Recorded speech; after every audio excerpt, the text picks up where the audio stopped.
little tip for everyone too is if you go into audio settings, enabling original audio, disabling your background noise cancellation, all that kind of stuff, are really, really, really great ideas.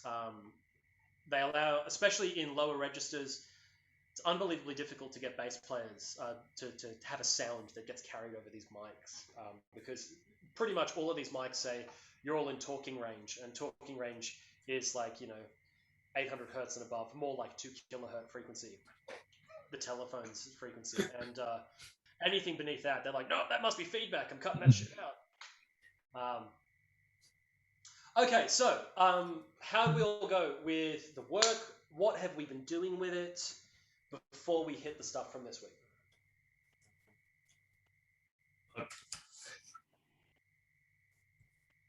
What do you mean? So, can you hear me? Not yet. Yeah, I can hear you. So like last week we talked about adding 6s and 9s to major chords and 7s and 4s to minor chords. Playing those, playing your triads, getting used to finding them. Who has done some work on this stuff? And what did you do? Not gonna lie, I have been playing the bass. Well, you still do these things on bass, mate. I just did a whole lesson talking about how to do these on bass. In fact, I've been messing around with it. That's basic triads, right? Like primary triads are the best way of people coming up with bass lines. Most people learn bass and they kind of learn reliable patterns. Like so many bass lines are like...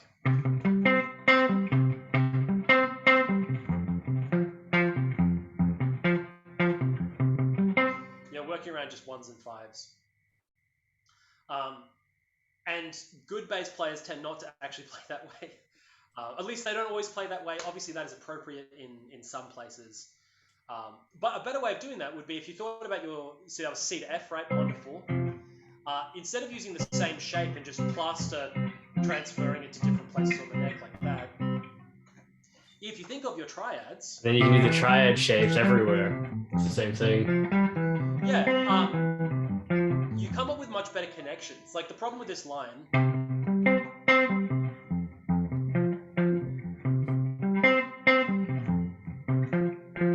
is that they don't really connect very well. They connect because we're using the same interval pattern and that we're using the same rhythm pattern, and that's really important melodically. Remember, we're going to talk more and more about the features of a melody the deeper we delve into like improvisation and stuff this term. But features of a melody, right? It repeats. One of the big problems when people start improvising is they forget that.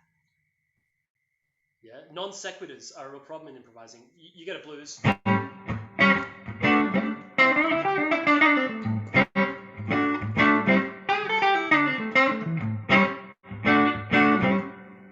Each line you play has to kind of announce the next line, and a lot of people will do things like...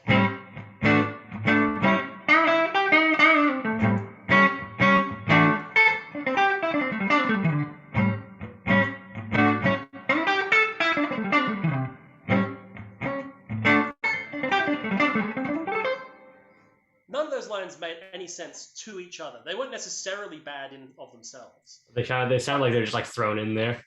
Yeah, they don't it's like noodling over the top of a beat. Yeah, they don't connect, right? And melodies do. And you can take this down to really, really basic things, and I really recommend you spend some of your time practicing this kind of concept when you improvise, is if you do something, you develop it, right?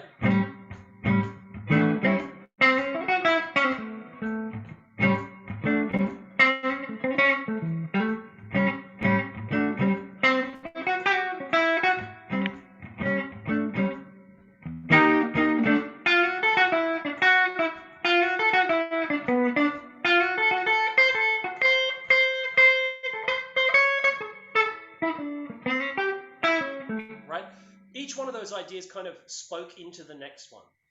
Something about them gave you an idea that might be where this is going. And you can do it with just really simple ideas like if you did on your A chord, then you you move to the fourth chord. You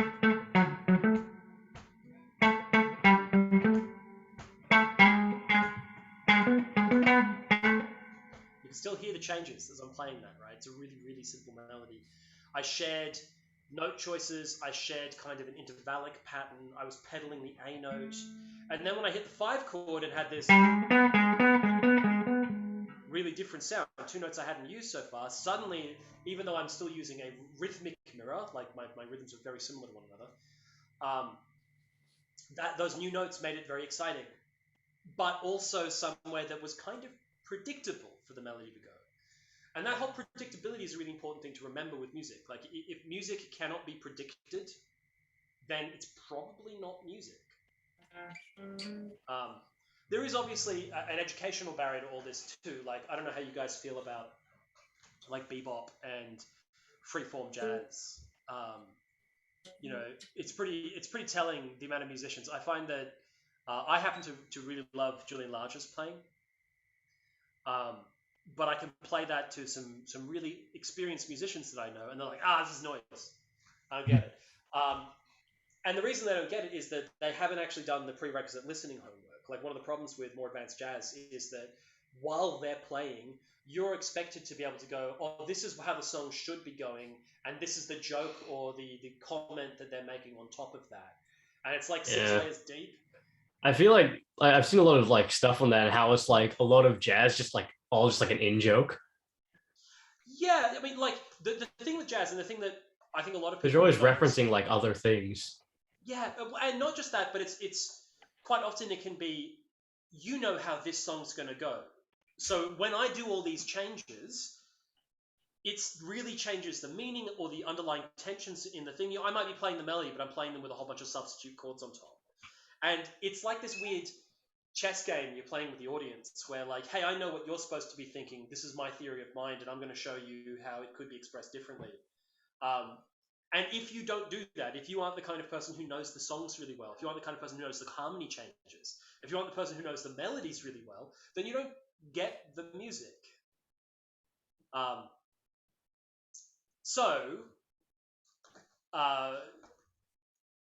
Where do we get down to this? Essentially, playing non sequiturs and playing things that tie in with chords. So, on to the lesson materials. Everyone got sent out 2 sheets. I got sent out the arpeggio sheet and the just general lesson sheet. So the one's called primary triad, 3-octave arpeggios, right? God, I was doing the major arpeggio. God, the fingering is ass. It's rough, man. Right. So I thought we should have a quick chat about this. I strongly suggest you finger it in 4s. So I know that if I was reading this in a previous year on that major arpeggio, I would have started on, it's probably better if I come in here so you can see my fingers clearly. I would have started doing something like this. Damn it, how do I get my hands around that? You know, because I want this note next, and that's my problem. All right, think about it in fingering in 4s, right? This initial fingering, there's nothing wrong with that, but if you then play your pointer finger on the G string, right? We've now moved up and we're in the right position. So we could do that, or we could do this, which I actually think is a better fingering, right? 1, 2, 1, 2. Yeah, that's what I've been doing. Yeah. Now, that is an excellent fingering, and it's the kind of transitions that you guys should get used to, which is one of the reasons I included it. I've tried as much as possible throughout these arpeggios to, one, include at least one example of the different kinds of fingerings for each of these things. So in augmented, you'll notice that you can actually play a lot of augmented stuff kind of like this, using the same shape, because just like diminished chords, they repeat every 4 frets. However, I have never found that information very useful. I find it very hard to improvise with that information. So what I found that I needed to know was the different ways of skinning this cat. So instead of just going, right, this weird,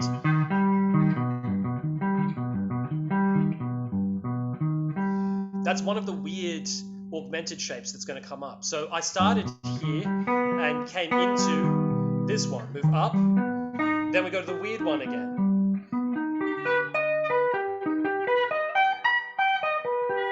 Right?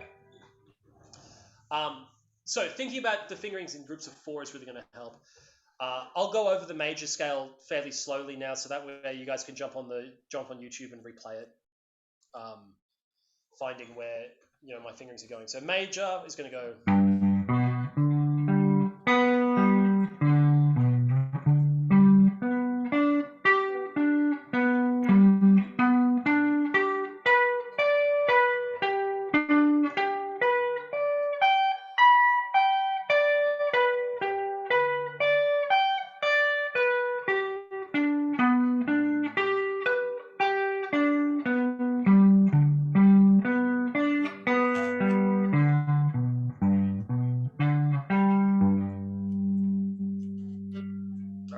Now, those fingerings can be worked up to a decent speed. I haven't really done it yet.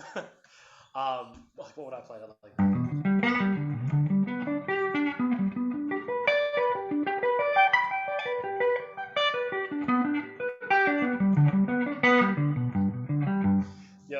They could definitely be worked up faster than that. I'm still thinking a lot about the specific notes of this exercise while I'm doing that. So while you're still thinking like that, there's no way you can really develop serious speed out of it.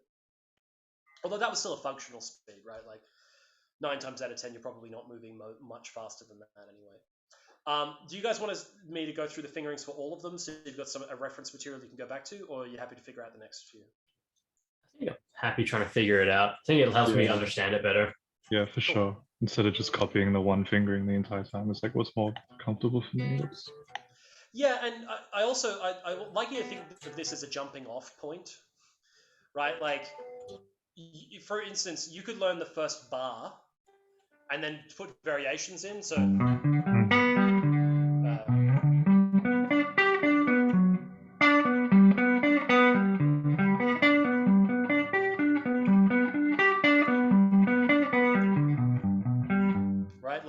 Come up with your own sets of exercises coming up and down between these different positions. This is just a way of doing it that's very much like that singer exercise. And I don't know if you guys have ever had singing lessons, but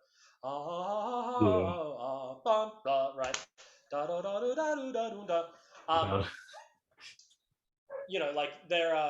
It's kind of a slightly melodic way of doing this. I also think that you should try occasionally quizzing yourself with, hey, this is 3 octaves. We know they're coming up to here, right? It's 3 octaves. So can you do it all in one go?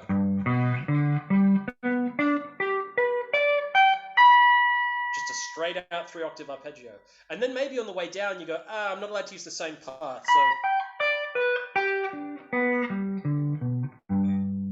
and you can change that path every time depending on which string you slide between the positions on. It's really important not to get tied in too much to a particular exercise. This is one that's good for you, that will show you interesting ways of connecting fingerings, which you probably haven't considered before. But after you start getting that under your fingers, like as soon as you can move through it at this kind of pace where like you're confident, it doesn't have to be blisteringly fast. You want to start immediately going, okay, maybe I don't look at the sheet anymore, and maybe I think of, okay, this bit, and then how do I move that around?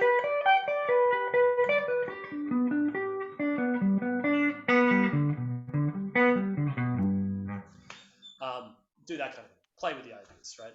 None of these things are static concepts, and practicing just one exercise over and over and over again quickly becomes limited use. Like usually you need to practice a concept until you get it under your fingers, and then you need to think of new ways of doing the same concept in different angles.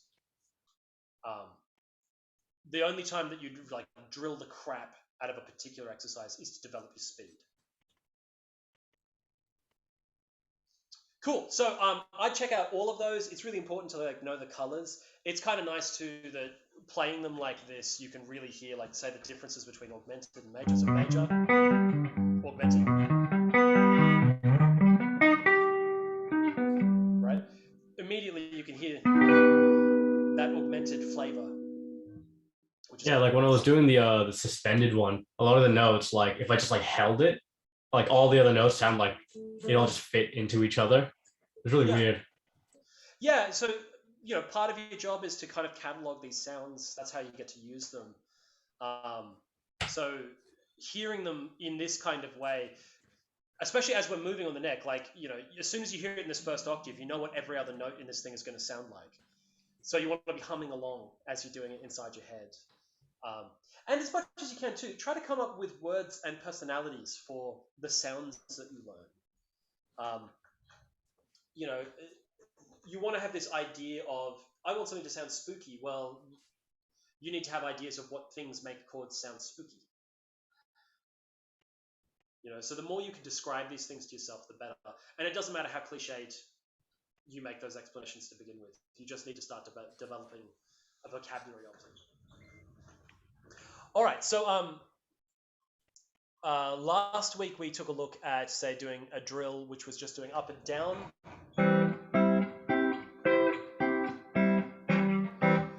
The drill I would like you to do in your own time, because we've got a whole heap of stuff to get through with this lesson, so not going to do the drill at the moment, would be to add, say, your 4 chord. All right, so you go like 1, 4. So C, F, C, F, C, F, C, F, C, F, C, F, C, F, C.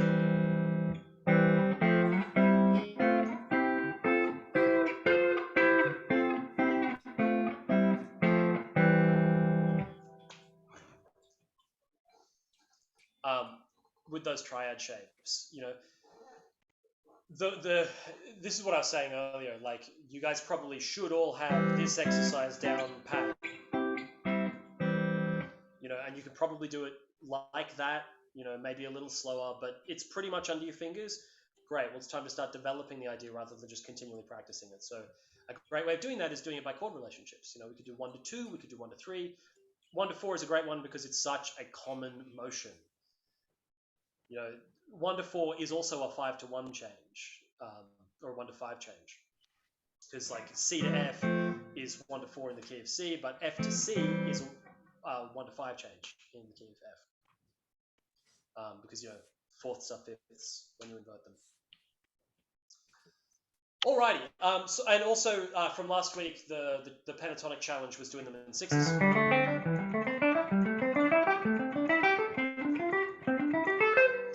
Don't forget to be thinking about that kind of stuff with the pentatonic scales, you know. You should all be beyond the point now of doing this with these scales. Other than, unless you want to do, one thing that is, I think, really important to practice is perpetual motion. So if you are planning to just run up and down your scales, like that's how you practice the boss. Right, then what you should do instead is see if you can go up and back and up and back, right? So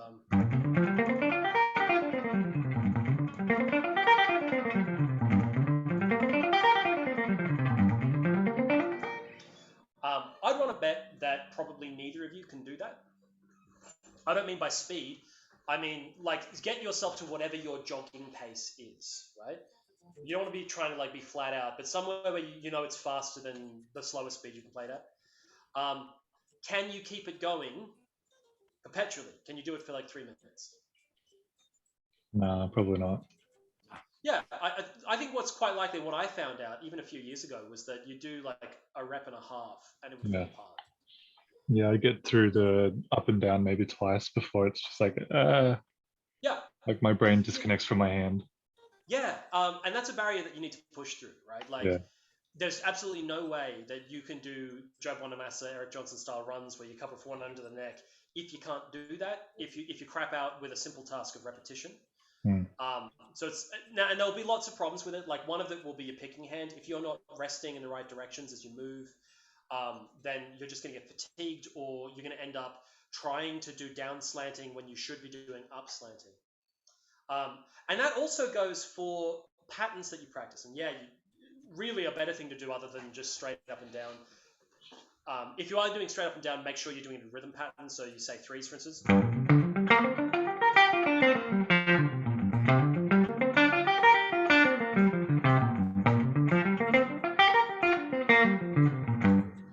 Make sure you get an accent going in there. Would be to do them in patterns. And like, so I know I've got to work on 4s. I never use 4s. And I really should, like the 16th notes. I rely so heavily on like 6-tuplets and triplets. So a 4s pattern.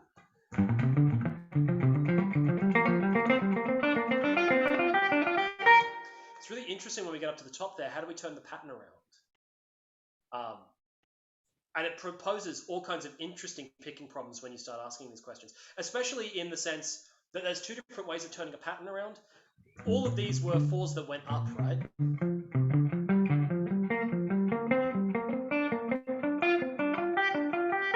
A true mirror image of that pattern, or a mirror image of that pattern, would be to go down in 4s then.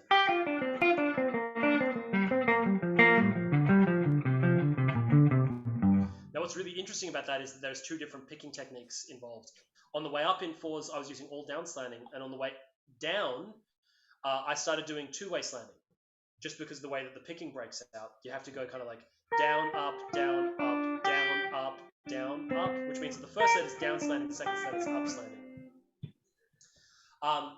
But another way of doing that would have been to always move the line in the same direction. This is 4s going up is the pattern, right? So I could get up.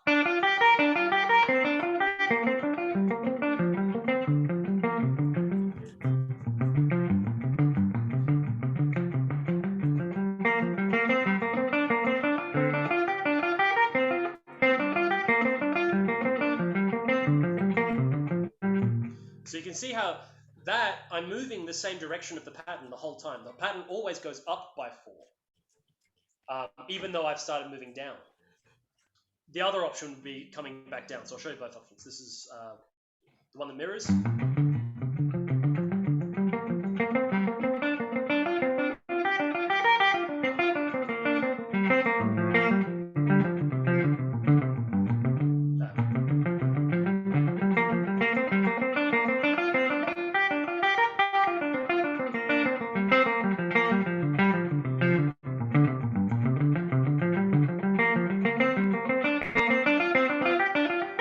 So being able to cycle that is a great way of pushing that kind of skill.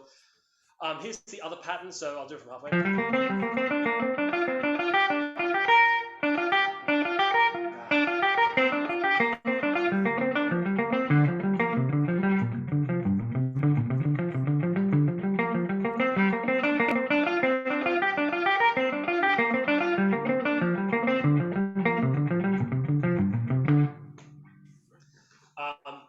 So these are all the kind of things that you need to kind of play with as concepts. They will all pose really interesting picking challenges and fingering challenges to you. And being able to do them on repetition, just cycling up and down the one box, develops a lot of really interesting technique things. So it's worth your time. All right, out of that stuff and onto the sheet itself. So this week we're looking at spicier extensions. We looked at plain extensions last week, 7s and 4s, 7s and 11s for minor chords, and 6s and 9s for our major chord. 6s and 9s for our major chords. This week we're looking at ones that give us more tension. We're going to break chords into 3 categories. There are going to be major chords, minor chords, and dominant chords. Major and minor are pretty self-explanatory, but dominant might need a little bit of explanation. So, back in the bad old days, before we used the Nashville numbering system, that's the system you guys are really familiar with, Roman numerals for chords. We used to use words, you know, back in the when Mozart learned music theory, he learned words. Tonic, supertonic, mediant, subdominant, dominant, submediant, leading, and tonic octave. The thing to pay attention to right now is that the 5 chord is called dominant. These words actually tell us a little bit about the function of the chords inside of this, the 18th century harmonic system's functional harmony. We'll touch on that maybe at a later time, but right now the important thing to focus in on is 5 equals dominant. So what is special about a dominant chord? All right, if we make a G chord in the key of G, so we make a triad G, B, D, and then we extend it by another third to get a 7. We get the notes G, B, D, F sharp. F sharp is the major 7th. In the key of C, where the G chord is the 5 chord, we get the notes G, B, D. Well, that's all good. It's still a G chord. F. The F is a fret lower than it should be for the normal 7th we add into a G chord. So we call that chord the G dominant 7th chord, i.e. the 7th that happens specially when we're in the 5th position of a scale. Make some sense? This is where we get the idea of this flat 7 on a major chord.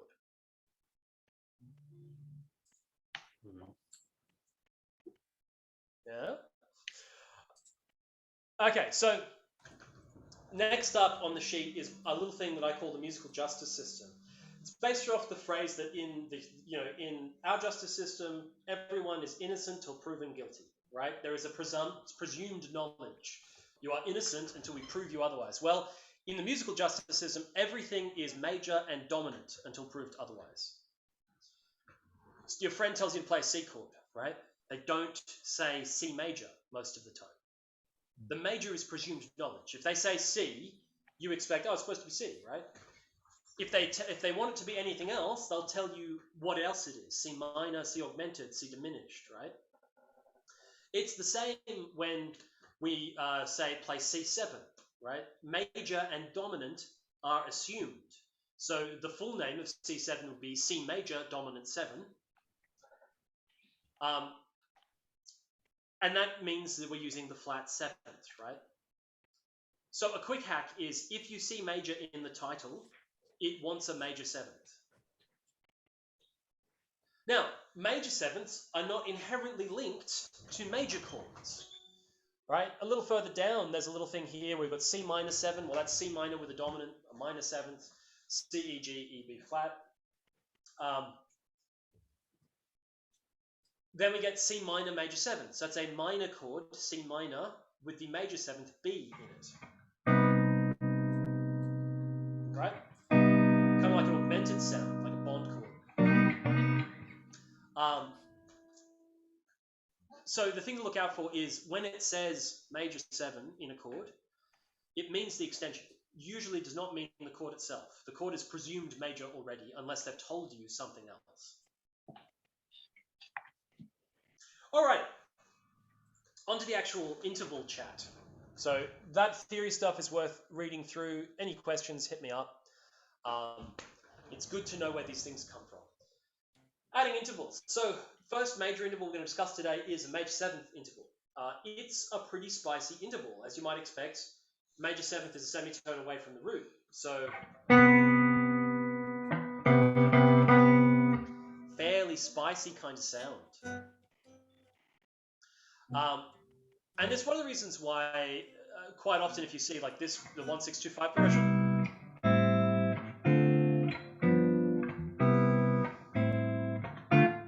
one of the reasons they use a major 7th on that first chord is it creates inherent tension. We want that note to rise, and it does in the next chord, in the A minor. It's the third of the A minor. Okay, so first off, underneath major, we see two different types of major 7th. First, we see a first inversion C shape, and then we identify B as the major 7th. Next up from that, we have a major 7th that is just stacked thirds.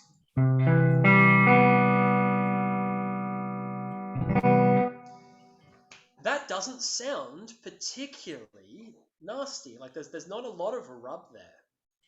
And the reason for it is that this chord itself is stacked in thirds. If you build chords out of pleasant intervals, they sound very pleasant. You can build very, very, very complex chord sounds out of consecutive fourths, for instance. That's a C minor 11. But because everything is in a fourth relationship, fourths sound really kind of clean. All right? Chords start sounding less clean when you involve intervals themselves that are less clean. So if we did that minor 11, and we did it like this. Oh, sorry, I'm still using fifths. Okay, here's C minor, and we want an 11th. All right, that has a little bit more grit in it. Oh, sorry, that's a 6. I want an 11. 4.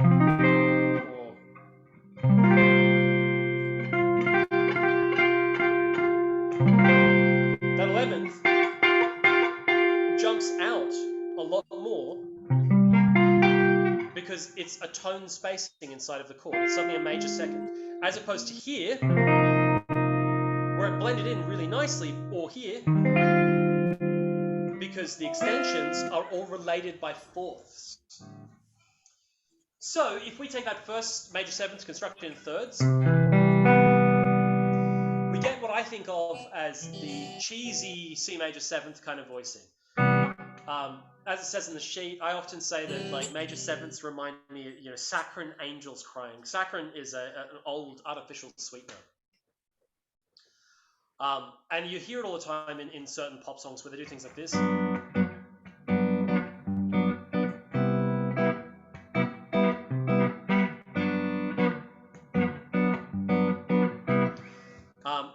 And I just think it sounds like something like, you know, like this really cheesy kind of sound. Well, next to that one stacked in thirds, you can see that we have another option with this same kind of basic inversion, where instead of allowing it to be stacked in thirds, we've intentionally put a minor second interval inside the chord. This is what I like to call the flamenco major seven. And suddenly that spice is back.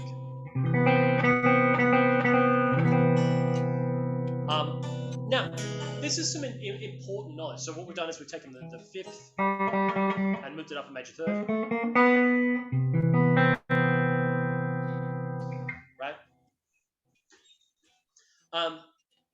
This is some really valuable knowledge for us to know, which is where we put an extension in a chord is really, really going to change the way it feels.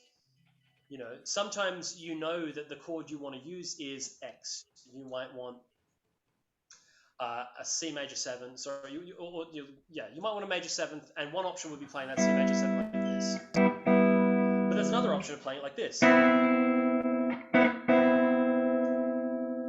And they really have different musical meanings. You know, this has tension and dissonance in it, and maybe it's at a point where, you know, the story is talking about something difficult. This avoids that tension, and because it avoids that tension, it makes everything sound a bit sweeter, so it kind of blends into the background a little bit. Alrighty, under that we get major sevens on your inversions. So how do we find a major seven? Major seven can be found a semitone below the root, or a major third above the fifth. So here we are in root inversion, and we go a semitone lower than the root. Well, there's the root, knock it down. Second inversion, root's in the middle, knock it down a fret. There you go, C major seven. Root's on the bottom in root inversion, knock it down a fret. These are some important realizations to make. Sorry, I skipped over a page. You might have noticed that they all became E minor, right? That's an E minor. That's an E minor. That's an E minor. Making these little notes, right? Like, oh wait, when I see C major seven, I'm also talking E minor. You could do this with theory too. Like C major seven has the notes in it C, E, G, B. E, G, B is an E minor chord. We can use that as a rule now to extend our playing. The chord chart says C major seven and you're soloing. You can play E minor lines and they will sound like C major seven. They will actually sound like you're hitting the color tones, which will sound different than if you just used the plain major pentatonic, right? So here's C major. Actually, I keep forgetting I have this glue cover.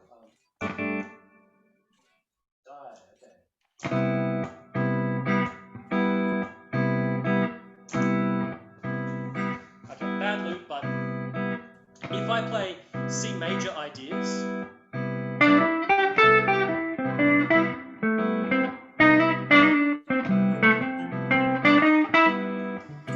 sounds nice, sounds very sweet.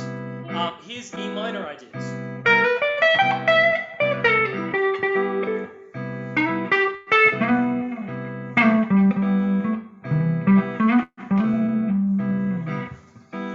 Sounds a little bit more sophisticated, right?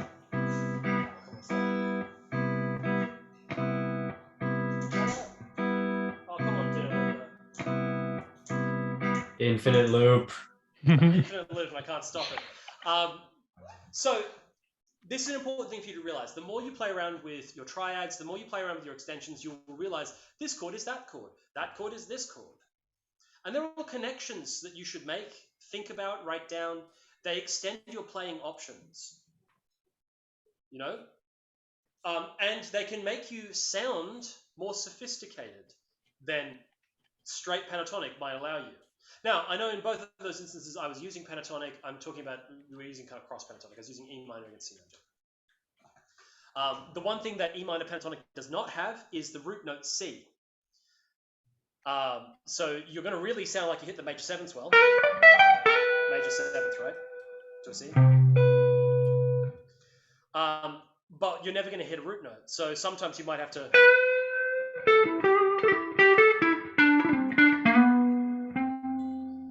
resolve occasionally the C when you do it.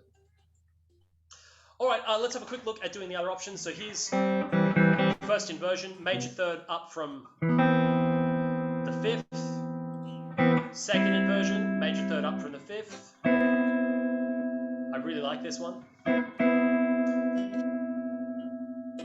So that should go 9, 5, 5.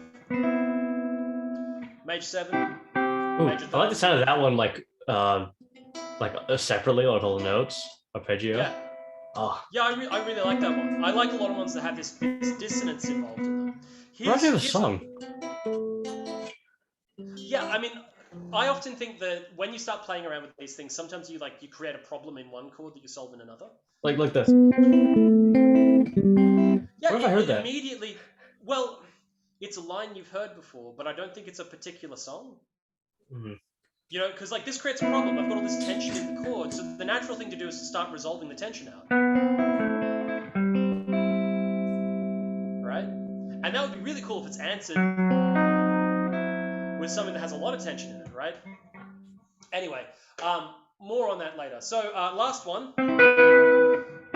Root inversion here, and we take the fifth and move it up a third.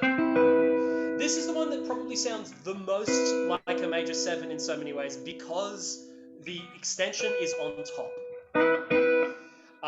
So there's a kind of a jazz player rule that if you should always try to put the extensions on the top of the chord first. Now, an interesting thing to note though is if you're finding there's any note in a chord that you kind of think, oh, that's a bit stinky, I'm not sure I like that, move it down an octave and you'll probably like it. They're the same chord. But the second one is way more chill. Yeah, so instead of being major third above the fifth, we go a semitone below the root. And actually, they have a nice breathing pattern together.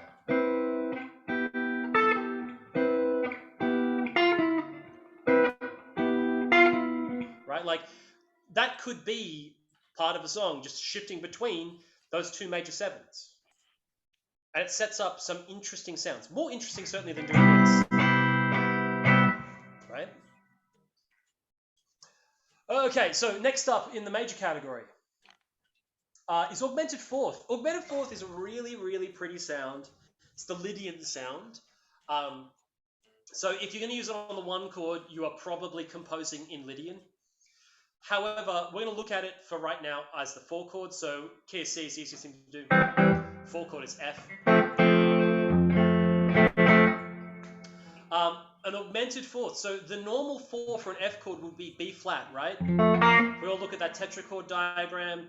The third raises a semitone, we get to the fourth. In the key of C, B flat is technically not allowed, right? If we're just thinking diatonically, there's no B flat in the key of C. Well, there is a B though. So we end up with this. Very kind of cool, dissonant, pretty sound. Again, it kind of suggests something, doesn't it?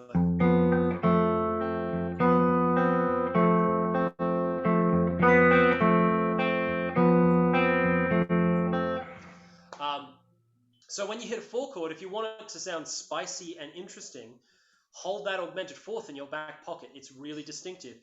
Augmented fourth with a major 7 is also really cool.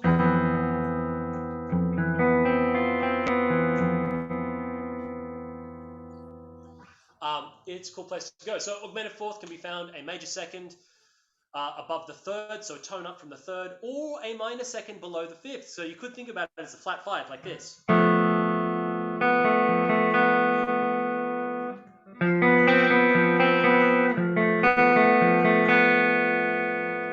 Both have different interesting things that they're doing, right?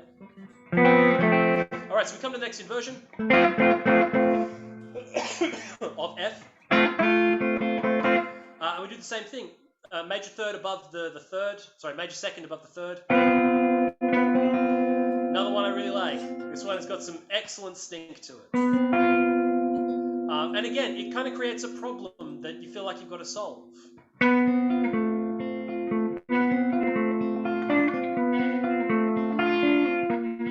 So it gives you an option to have movement inside of your harmony, which is good. Harmony parts do move around a bit. Like if you listen to good jazz players when they're playing, they're never really just going.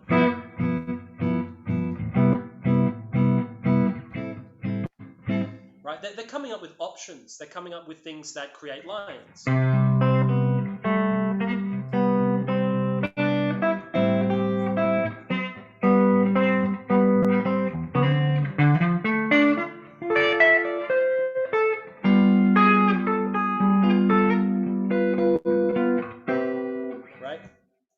They find a little bit of movement to put into it. I mean, that's what pianists are always doing with their chords too.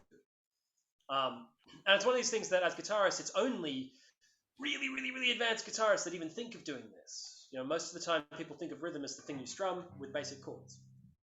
And I'd like you all to stop doing that. I'm sure you're great at doing that already. It's a good thing, and you probably don't need to work on it anymore. We can all strum and come up with that kind of stuff. What's more interesting, though, is to come up with lines.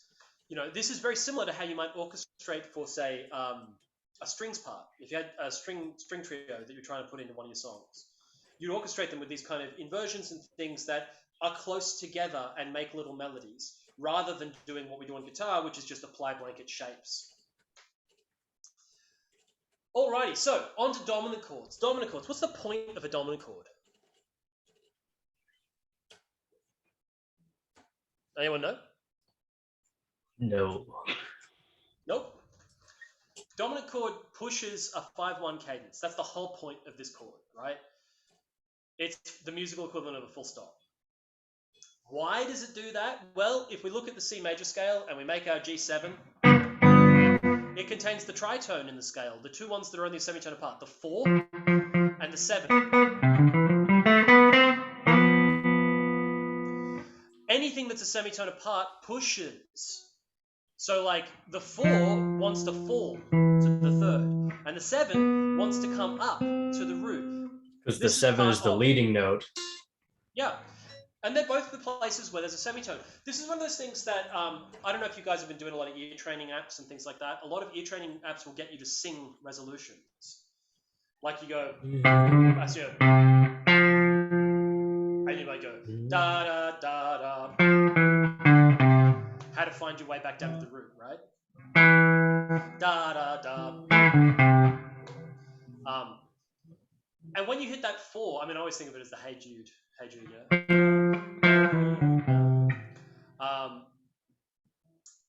When you hit that 4, it naturally wants to fall to the third, right? It's actually a huge problem with a lot of people when they start improvising with modes, is that because you're not really paying attention to which note you're on at which time, they will play the 4 and then not go to the third, and that almost always sounds like a mistake. It happens when I'm doing improv sometimes. I hit one of those notes by accident. I'm like, shit, slide it, put it somewhere else. It doesn't sound right. Yeah, and the trick is to learn how to use them and to learn how to avoid them, right? This is one of the reasons why I started with pentatonic, right? Pentatonic is all of the ones that kind of work all the time. Pretty much on any chord, you can use those. They don't work so well against a dominant chord, and that's because they meticulously avoid the 2 notes that a dominant chord needs in order to push it somewhere, right? The 4 and the 7 is what we're missing from a pentatonic scale. So pentatonics don't, without altering them somehow, they don't really resemble dominant chords very well at all. Which is maybe something you've experienced. The exception to this rule, of course, is that we've all played a blues, right?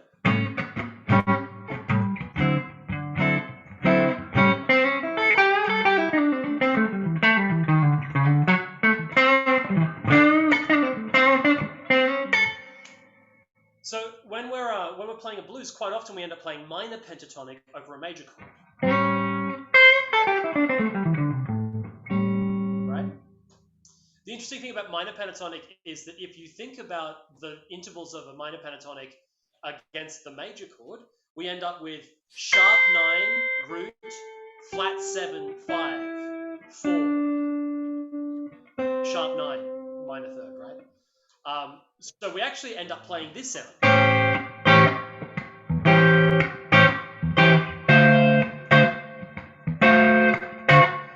Yeah, sharp 9 sounds, which are really, really, really dissonant, which is why you can get away with it in the blues, right? And which is also why we do all this. I don't know if you guys have gone through like the blues trajectory of learning. You might say start doing the Eric Clapton thing, or hell, everyone does it, where you switch between major and minor pentatonic, right?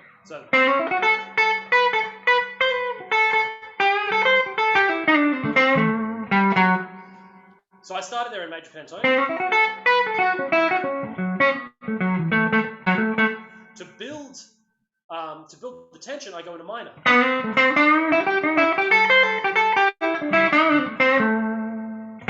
Now in the major pentatonic D.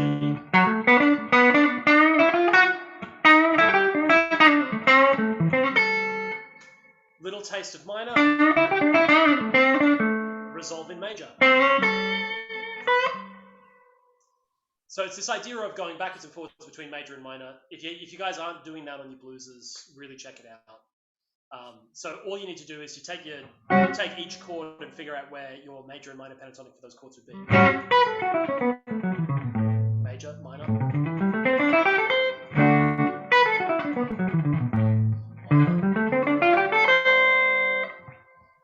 And even just including that starts giving your blues playing a hell of a lot more interest and mirroring of the chords, which makes you sound like a dude who can play a $5 blues, really expensive one.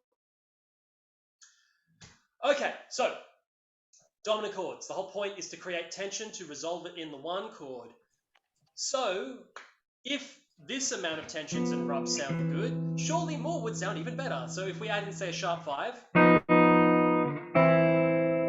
right, we get another, the sharp 5 comes up to the third. Right? We could do a flat 9. That's a hard one to finger. Right? But you can hear how those notes build up to that resolution in a really nice way. And this is a lot more like how a pianist thinks about chords. Right? Definitely jazz players think about chords this way. So we got to find sharp 5s and flat 9s. Does anyone have anywhere to go immediately after this? Can I run overtime? Yeah. Cool, because we're just running a little short on time. So sharp 5 is found, obviously, a fret above the 5.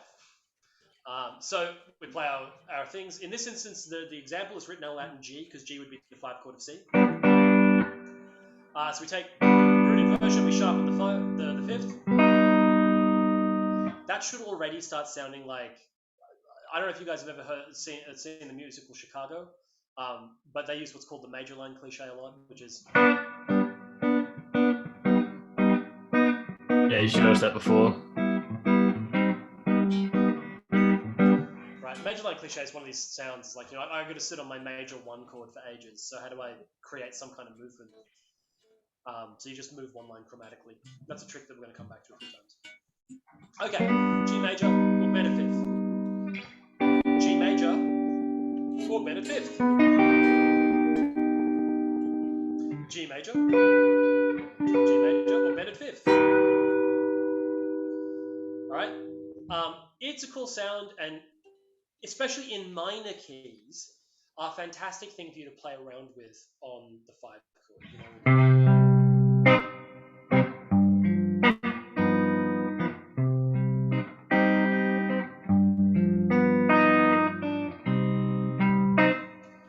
That augmented sound really makes that 5 chord sound pretty powerful, and an extra level of sting. So if you're doing covers of any kind of song that has that minor cadences, it'll sound cool.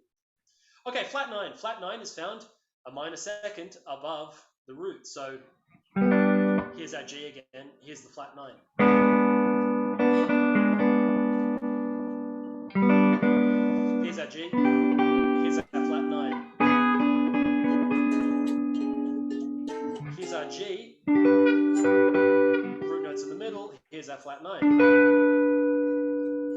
Okay, now the astute among you would have realized that these are all 1 7th voicings and also 2 diminished voicings. All right? Yeah, if you look at this first one, right? That's the diminished sound. If you move that by a minor third, it's obviously a diminished sound. It's just minor thirds stacked on top of each other. So the more we start playing with dominant chords with these really spicy extensions, the more they start resembling diminished chords. And we know diminished chords have a ton of tension in them, right? Like, does it get more tense? There is actually a shortcut to find diminished chords, which if you take any dominant 7th voicing, so here's an E7, and you sharpen the root, it's a diminished chord.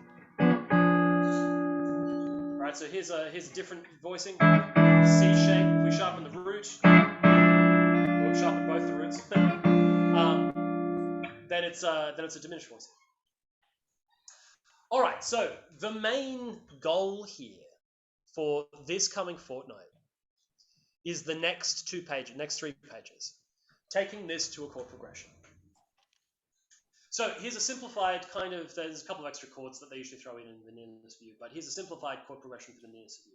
This is the first part of the verse. First step, can you play it with your triads?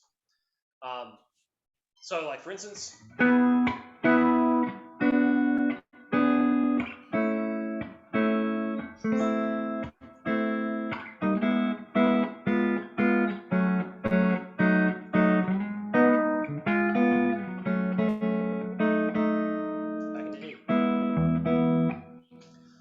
can you play it with your triads in multiple points on the neck?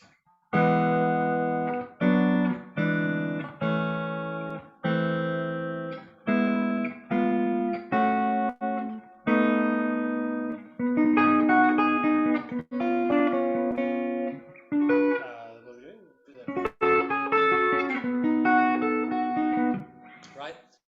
So, got to go through and figure out different paths through this melody. Different paths through this harmony. I would start by just choosing a place to start. You know, if you start at this E, you're going to get different suggestions than if you start at this E, or if you start at this E, or if you start at this E. You should explore all of them, obviously. Each time you practice, do some different ones. And generally, I think what you want to try to do is find chords that are close to one another. Right? Like you don't want to go, I'm going to know this E here, and I want to go down to B minor, and then to E7, and then I want to go to A, and then I want to go to A minor, and then I want to go to E, right? Like, that is a particularly interesting thing to do. It might be an exercise that you try. Like, I'm advising everyone to apply constraints to themselves. So, obviously, if you can play through these, pretty comfortably in one position, a nice thing to do is to apply a constraint. So like one of the ones I might play with myself is, I know I will make every chord in the progression go up. So we go E, B minor, E7, A minor, E, C sharp 7, right? F minor, running out of room, got to turn around and go back down, G sharp, C, F sharp, B, well now I'm here, so where's my closest E? E. Alright, now I'm going to go down the neck. E, B minor, E7, A minor, E, C sharp 7, F sharp minor, B7, G sharp minor, C7, F sharp minor, B7, right? That's what I mean by constraint. I've just applied an idea. I've got to move in one direction. And you might do other constraints too, like they've all got to be in one position. You know, how do I get through it all if I'm only allowed to play in this area of the neck? Now, usually when you do that, you will have to use more than just the DGB strings to get yourself through. I mean, in these lessons, we don't really have enough time for me to go through all of the different permutations, right?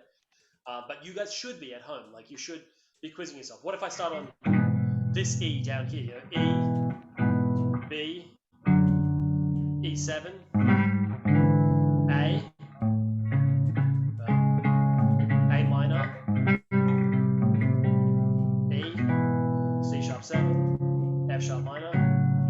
G7, G sharp minor, right? Like, test yourself out. Make sure you can go through it on every string pair in different locations. After you can do that, what I'd like you to do for this fortnight is then apply extensions to the chords. Right, so we're going to break all these chords up into, are they major chords, are they minor chords, or are they dominant chords? Now, E doesn't say 7 after it, so it's a major chord. B minor is obviously a minor chord.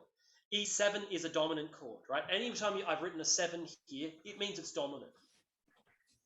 Unless it means otherwise, like the E major 7 means it's a major 7th. Yeah, yeah.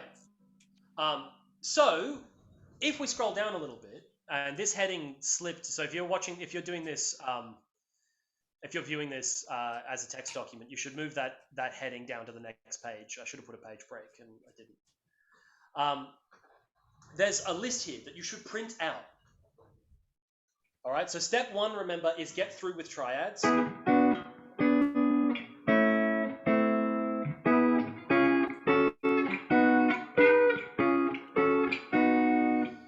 If you can do that, then you go, okay, I want to add extensions. Here's E major chords. In the right-hand side, major chords can have 6 and 9.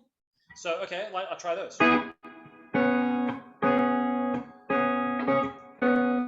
Right, my next chord is a minor chord. Minor chord's going to have the flat 7 and the 11. Or if I want more tension, I could do the 6 or the major 7 or the 9. Right, so, okay, I'm going to try going from...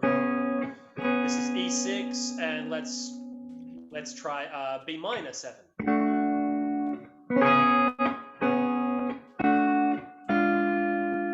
Okay, that's one path, right? I could do it with an add 9. All right, then maybe I want to do a different B minor 6. So here's a B minor inversion, and I put 6 in. Right, so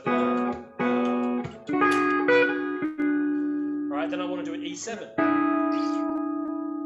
Right, here's my E voicing again, and the 7th can be put a minor 3rd above the 5th. So all you got to do is take one of these paths from your triads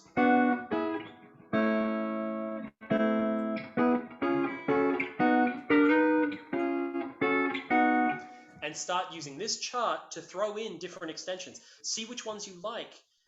Some extensions will sound nicer leading to one another.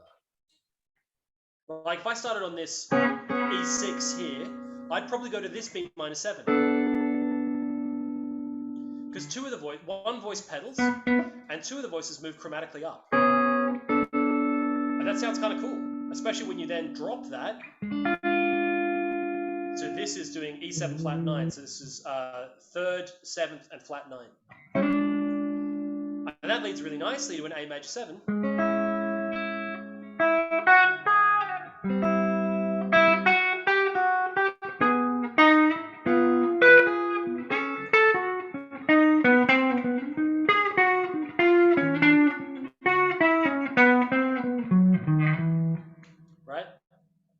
Just started using some color tones on each one of those things to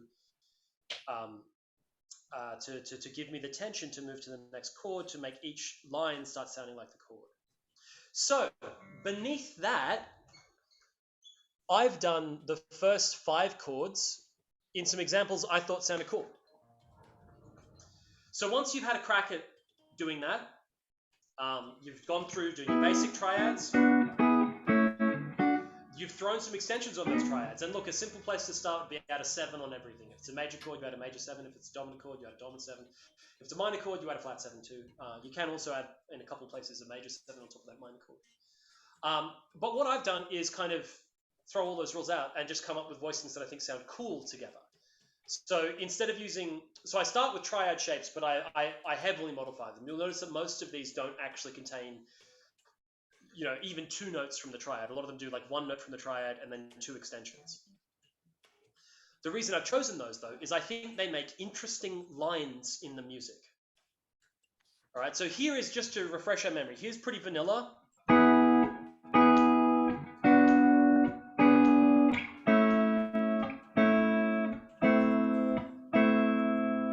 So using the extensions that I mapped out, here's my first example. This is the last page.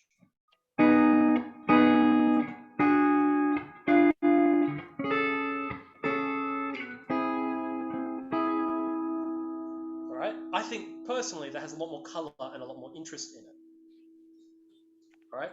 Next up, my next example was this dude. Oops, dominance.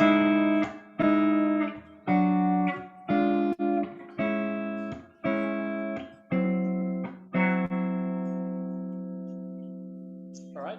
Last option. Well, out of the ones that I came up with this 10-minute.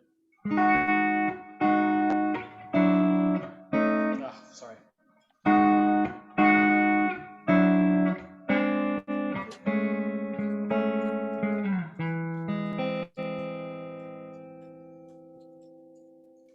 All right. And this just shows you all of the kind of different colors you can come up with from a simple chord progression. This isn't even scratching the surface of all the different variations we could have done. All right. Yeah, I know it's a lot. Don't worry. We are gonna. It's gonna feel overwhelming now, and we're gonna hit the same points for the next few lessons, really. But it's gonna help a lot if you guys actually play ball and do some of this homework, where I want you to first go through that with just basic triads. Then what I want you to do is start having a look at extensions. So like, start having a look at extensions could be as simple as just adding sevens when it's a major 7 or a minor 7. And then maybe on the dominant 7s, think about adding a flat 9. Right? Because like, I'm assuming that when you see the dominant chord, you're going to play the 7 anyway. So like, let's not think about that as an extension. Let's think about it as a requirement, and we'll add in a different note, like a flat 7. Sorry, a flat 9 or a sharp 5. And you can just go through the whole progression like that. Like, okay, so here's E major 7, B minor 7, then E7 with a raised 9, A major 7, A minor 7, E major 7, C7, right? F sharp minor 7. Here's going to be a B with a flat 9, right? So you just go through using one extension. If you start using 2 extensions like I've done, I think you start getting a lot more interesting stuff happening. You have a lot more choice in how you can direct the line. Like, by and large, you'll notice that like the shapes of some of my lines, some of them climb up mostly, some of them fall mostly. Each line itself has kind of an interesting sound to it. Like,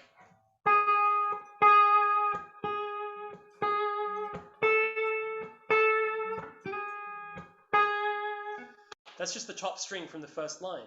It's a pedal tone line, which actually increases tension. The more we hear one sound over and over again, the more we kind of ratchet tension.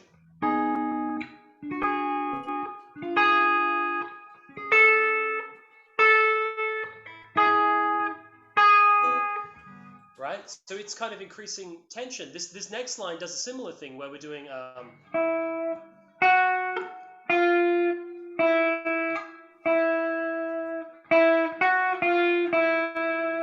right? The bottom one falls the whole time.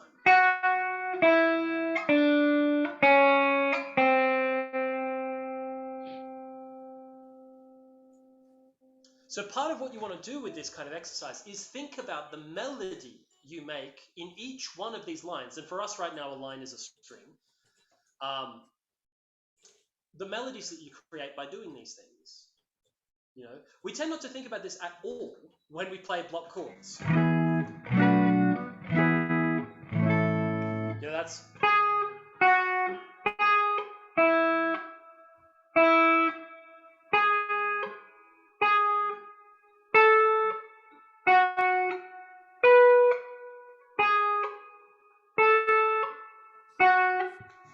Right? Like, quite often that can just be kind of dull. You end up repeating just 2 notes kind of going backwards and forwards that it doesn't sound particularly melodic. You know, another thing to think about too would be, you know, can you play it diatically? Like,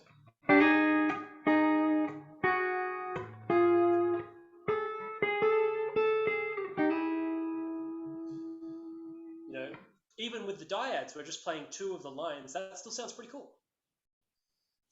And it's a nice place for you to jump off with improvising in this stuff. But I want to do that after you guys have had a stab at playing some extensions and getting familiar with some of the sounds. Okay, so any questions?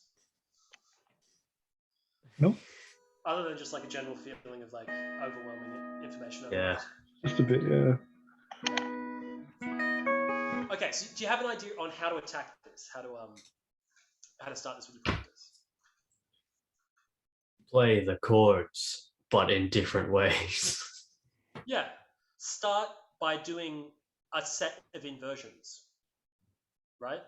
Doesn't matter which ones you choose. It's probably easier if you keep them all on the DGB strings for now. And so you choose this one here, right? And you learn a path, right? I'm gonna go from this E. Maybe I want to go up to this B minor and then E7 here, or maybe I want to go down. Oh, sorry. Here's E, and we go down to B minor, then E7. Right? Choose one of them and practice that. E, B minor, E7, A minor. Okay, so that's one path. Keep doing that.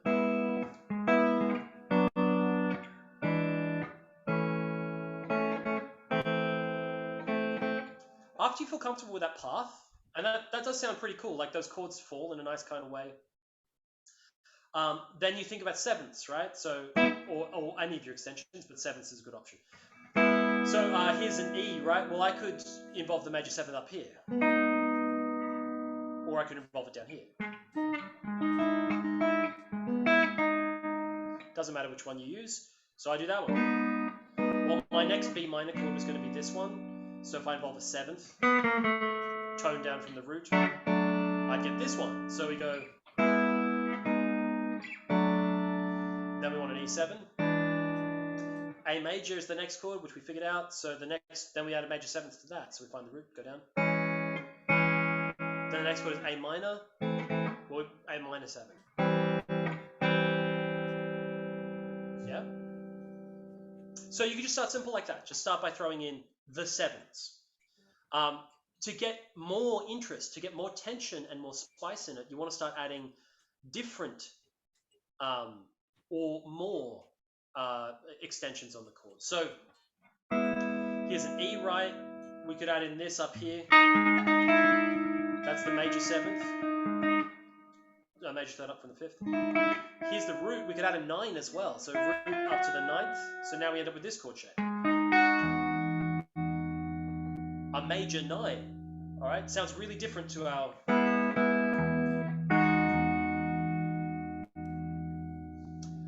Now this major 9, we want to go down to B minor. Okay. So the closest B minor would be this one. That would be changing our path though. So we can come down to this one. Maybe with this B minor, it might be nice to do a B minor 9. So we get.